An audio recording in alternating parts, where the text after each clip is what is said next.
23 साल की उम्र में अब्राहम लिंकन की नौकरी चली गई और उसके बाद वो विधानसभा का चुनाव हार गए।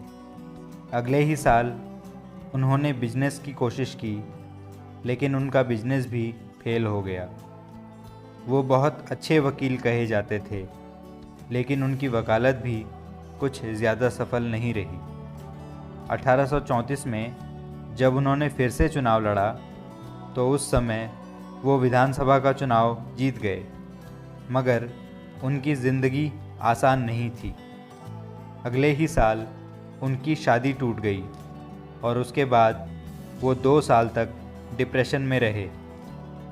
1838 में डिप्रेशन से बाहर आने के बाद जब उन्होंने इलिनॉइस राज्य के स्पीकर पद का चुनाव लड़ा तो वो हार गए। 1843 में अब्राहम लिंकन अमेरिकी कांग्रेस के नॉमिनेशन के लिए नहीं चुने गए। 1849 में उनकी ज़मीन का मुकदमा खारिज कर दिया गया। 1854 में वो सीनेट का चुनाव हार गए। 1856 में जब अब्राहम लिंकन अमेरिका के उपराष्ट्रपति पद के लिए खड़े हुए तो वो हार गए।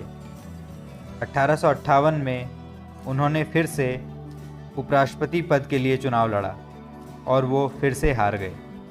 ज़िंदगी में इतनी सारी हार देखने के बाद भी लिंकन ने हिम्मत नहीं छोड़ी और 1860 में अमेरिका के राष्ट्रपति पद का चुनाव लड़ा और इस बार वो जीत गए। जिस आदमी को सारी दुनिया हारा हुआ कहती थी, उसने आखिरकार 51 साल की उम्र में वो मुकाम हासिल किया जिसे देखने का सारे अमेरिका वासी सपना देखते थे। दोस्तों, आसानी से कुछ नहीं मिलता और अगर आपके सपने ऊंचे हैं, आपकी मंजिलें ऊंची हैं, तो ऊंची मंजिलों के लिए चढ़ाई भी तय करनी पड़ती है। तो जब भी तुमको लगे कि तुम्हारे साथ कुछ भी अच्छा नहीं हुआ है या कुछ भी अच्छा नहीं हो रहा है, तो लिंकन को याद कर लेना।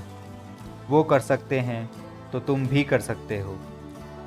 जीवन में नए संकल्प और नई ऊर्जा के साथ मैं आपसे मिलूँगा अगले वीडियो में। तब तक अपना ध्यान रखिए, खुश रहिए और जुड़े रहिए वी थिंक से, क्योंकि हम सोचते हैं।